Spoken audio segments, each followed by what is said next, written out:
काय म्हणले एवढे म्हणले मी तुम्हाला एक त्याच्यावर लिहून देऊ का म्हणले लिहून नाही साहेब म्हणजे इथपर्यंत केलं त्यांनी. आता आपण दिलेला शब्द पाळला त्यांनी पाळा. आता मी पूर्ण काम केले बाप्पाचं माळाजवळ असून माळाजवळ बी कसं जे तुतारी म्हणलं त्याला तुतारी जे करण्यासारखं आहे त्याला कमळ ते विलेतले माझ्या गावात 100-200 मतं जास्त होते कोणाला ताईला ते बी करून घेणं गरजेचं होतं मला. उद्या ओबीसी गावात ओबीसीचे मतं मला पाहिजे उद्या निवडणूक लढताना मला जातीवादी शिक्का नको. त्याचाही फायदाच होणार आहे.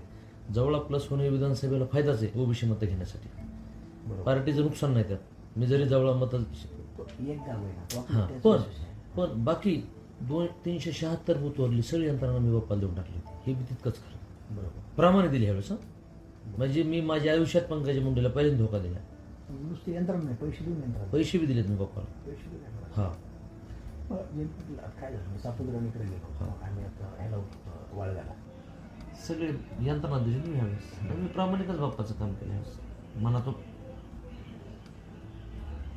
काय झालं बरं का म्हणजे ह्या वातावरणामुळे तर नाही मी आधीच ठरलं होतं बाप्पाचं काम करायचं. 4-5 महिने आधीच ठरलं होतं.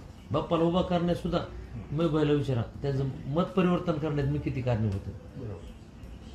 म्हणजे सगळ्या प्रक्रियेत मी बाप्पासोबत रात्र थांबलो मुंबईत. हे हरामखोर लय खालच्या पातळीवर. कोण अरे लय माय खाली म्हणून तर त्यांच्या बरोबर यायचे ना आपलं. त्यांना खेटून आपण काही विषय नाही.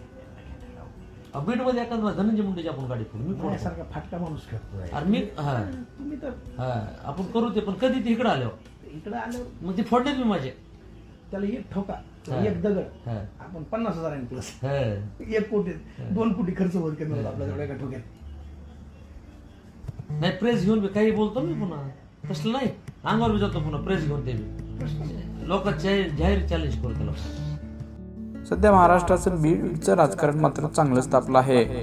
कारण की बीडमध्ये खळबळून सोडणारी एक कथित ऑडिओ क्लिप व्हायरल झाली असून त्यात निवडणुकीमध्ये पंकजाताई मुंडे यांना धोका दिल्याचा उल्लेख देखील करण्यात आला आहे.